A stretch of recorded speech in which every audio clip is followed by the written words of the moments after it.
Buenos días, niños. El día de hoy vamos a hacer un repaso para lo que es la evaluación del miércoles. ¿Listo?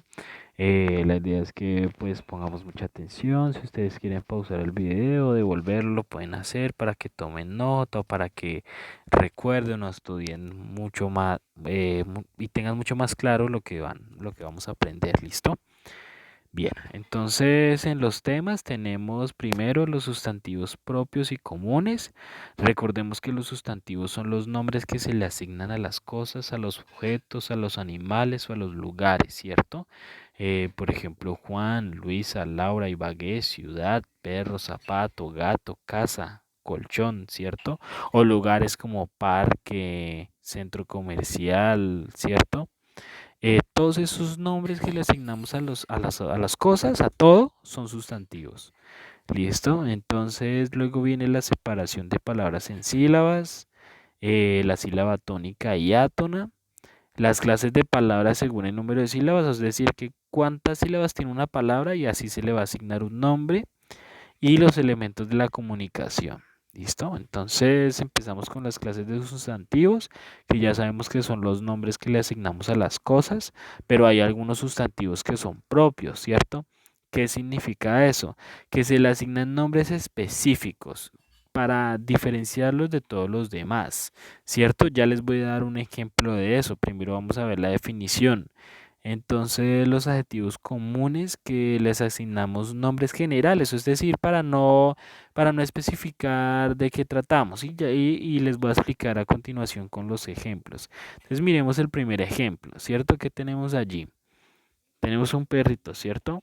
Entonces, el sustantivo común de ese perrito, o sea, el sustantivo general que todo el mundo le daría sería este, perro, ¿cierto?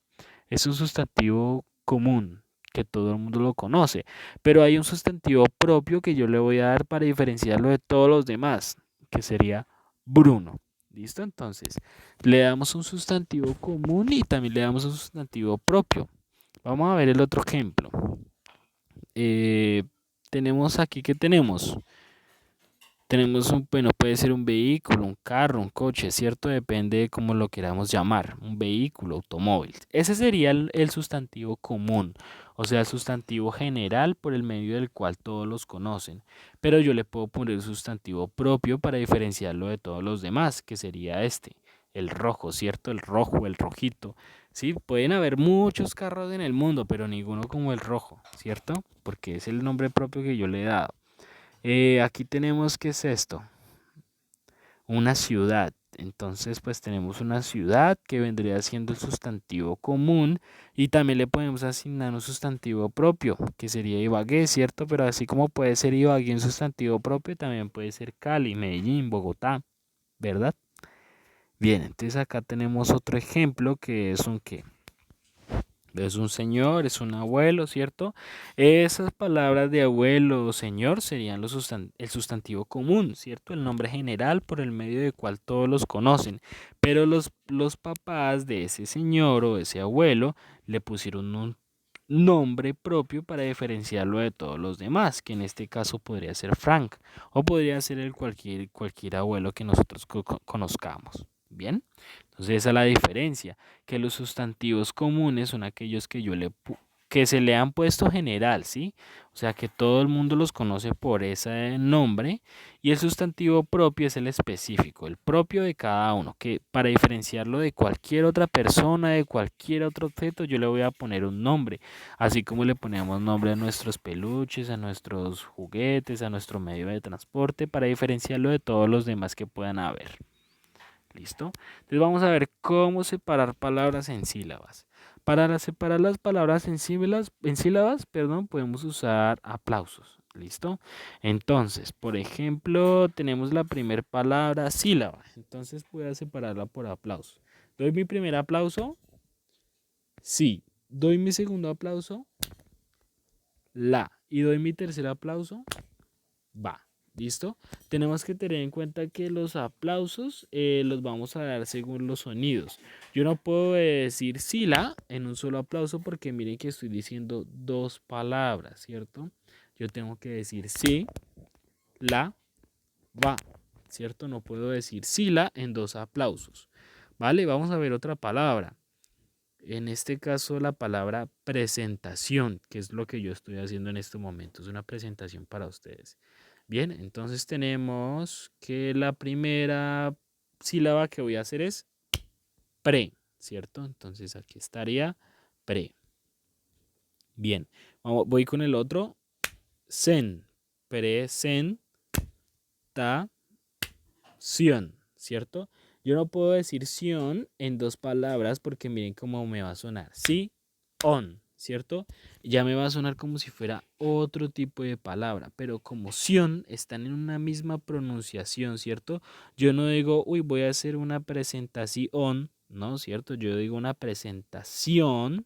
Tengo que tener muy en cuenta cuando yo pronuncio la palabra rápido y cuando la pronuncio lento, qué tan separadas quedan las sílabas para poder separarla correctamente. ¿Listo? Entonces aquí tenemos otro ejemplo. Bo, li, che, ¿cierto? Según cada aplauso, cada sílaba.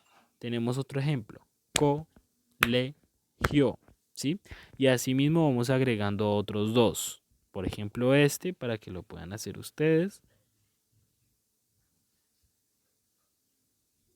Y luego este, que solamente tiene dos. Bien, entonces ahorita vamos a ver qué es eso del número de sílabas, ¿cierto? Nos vamos a devolver un poquito y aquí vamos a contar cuántas sílabas tiene la palabra sílaba. Entonces tiene, ya les digo cuántas tiene. Ay, perdón, tiene una, dos y tres, ¿cierto? La palabra presentación, una, dos, tres, cuatro.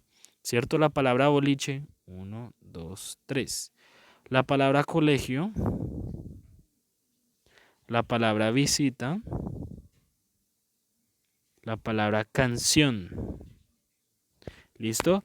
Veamos que hay unas que tienen tres, todas estas tienen tres, pero esta tiene dos y esta tiene cuatro, ¿cierto? Cada una va a tener un nombre diferente porque no tiene la misma cantidad de sílabas. Entonces veamos.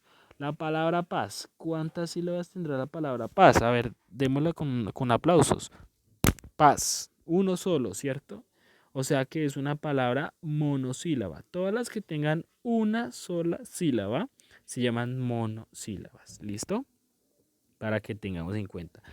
Asociemos como les explicaba la vez anterior, asociemos la palabra mono a uno solito. Estoy hablando de de un solo monito. Entonces, canción, ¿cierto? Tiene dos. Quiere decir que esa se llama bisílaba porque tiene dos sílabas, ¿listo? Asociemos la palabra bi a dos, ¿cierto? Dos cosas, ¿cierto? Que se han presentado. La palabra sílaba habíamos dicho que tenía tres. Quiere decir que se llama trisílaba. Miren que la misma palabra lo dice. Tri de tres. Trisílaba. Y la última, que tiene cuatro, presentación, ¿cierto? Como tiene cuatro, entonces esa se va a llamar polisílaba, que son todas las que tienen cuatro, cinco, seis y hasta siete sílabas, ¿cierto? Pero lo normal es solamente cuatro y cinco. Pero entonces todas las que tengan cuatro, de cuatro en adelante se llaman polisílabas. ¿Listo? Poli de varios, de muchas. Bien, para que tengamos eso en cuenta. Finalmente, bueno, entonces nos falta. Viene la sílaba tónica y la sílaba átona. Recordemos que la sílaba tónica es la que se pronuncia muy fuerte, ¿cierto? La que suena más fuerte que todas las demás. Las demás suenan, todas las sílabas se suenan, no hay ninguna sílaba que sea muda, pero unas van a sonar más fuerte. En este caso, en cada palabra solo una suena fuerte, las otras muy suave. Entonces, por ejemplo, en la palabra sílaba, tenemos que la que suena más fuerte es sílaba, ¿cierto? Ahí está la sílaba tónica. Cuando las palabras tienen tilde es mucho más fácil ubicar la sílaba tónica, porque la sílaba tónica va a ser la que lleva la tilde. Es como una regla que existe. ¿Listo? Continuamos. Entonces, tenemos la palabra presentación. Aquí va a ser muy fácil ubicar la sílaba tónica sin necesidad de pronunciarla, ¿cierto? Va a ser la sílaba tónica, va a ser sion. Bien, luego tenemos la palabra, ay, perdón, ya. Luego tenemos la palabra boliche, ¿cierto? La palabra boliche, ¿cuál será la que suena más fuerte? O sea, la sílaba tónica.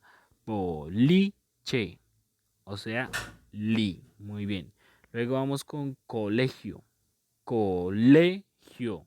Es le, ¿cierto? La sílaba tónica es le. Ahí quedó cogiendo parte de gio, pero no, es le. Visita, ¿cierto? ¿Cuál será la sílaba tónica de visita? Visita. ¿Listo? Ahí está. ¿Y cuál será la sílaba tónica en canción? Que viene siendo más fácil. Sería canción. ¿Listo? En sion viene siendo la sílaba tónica. ¿Listo? Miren que aquí ocurre una particularidad y es que casi siempre cuando son trisílabas, la sílaba tónica se ubica en la mitad. ¿Listo? A menos que tenga tilde. Bien. Todas las demás, o sea, las que no señalamos, serán las sílabas átonas, ¿cierto? Que son las que suenan suave o menor intensidad, como decía la guía. Bien, ahora en la comunicación. En la comunicación siempre normalmente usamos dos dibujitos, pero en la comunicación hay más personas, pueden haber muchas más.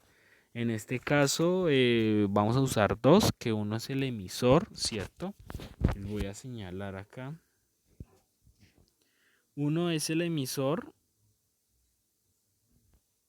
que es quien produce el mensaje, o sea, quien comienza la conversación, que puede ser alguien que habla o alguien que escribe. Y un receptor que es quien la recibe, ¿cierto? Que es el que oye o el que lee. ¿Listo? Entonces, emisor envía el mensaje, receptor el que lo recibe. ¿Listo? Tenemos un mensaje. ¿Qué es el mensaje? Pues lo que se están diciendo. No sabemos ellos qué se están diciendo ahí ni qué están hablando, pero posiblemente lo que están hablando hace parte del mensaje. Si están hablando de la clase de hoy, el mensaje es, por ejemplo, puede ser que si hizo la tarea, que si terminó la actividad, ¿cierto? Ese puede ser el mensaje. Bien. Entonces vamos ahora con el código. ¿Qué es eso del código? El código es el lenguaje que uso, ¿cierto? En este caso, ellos están usando un código oral, ¿cierto? Un código verbal, que están usando la voz. Por eso aquí dice hablante y por eso aquí dice oyente. Bien. Y están usando un canal muy particular que en este caso podemos decir que el canal es un juego que se hace con vasos o podemos significar que ese canal es un teléfono, ¿cierto? Puede ser, ¿vale? Para que tengamos eso en cuenta. Listo, entonces vuelvo y repito que emisor es la persona que produce el mensaje, receptor quien la recibe. El mensaje es lo que están hablando, ¿cierto? El canal es lo que usan, el medio, que puede ser una carta, un teléfono, un celular, por ejemplo, una teleconferencia, que en la teleconferencia vendría siendo un computador o el internet. Y el código normalmente nunca cambia de oral y escrito, a menos que se realice comunicación por señas, ¿cierto? Que yo le esté haciendo señas como venga o vaya, o por gestos, que yo esté pronto frunciendo los ojos o que pronto esté torciendo la boca, tal vez, ¿cierto? Así sería. ¿Vale? Entonces eso es todo. Bueno, otra cosa se me olvidaba, que el emisor también se puede convertir en un receptor, ¿cierto? ¿Cuándo? Cuando el emisor pregunta algo y el receptor le responde, ¿cierto? Cuando el receptor responde ya están cambiando los papeles. Uno se convierte en emisor y el otro en receptor. ¿Listo? Entonces eso es todo por hoy, niños, para que estudien muy bien, muy juiciosos y les vaya excelente.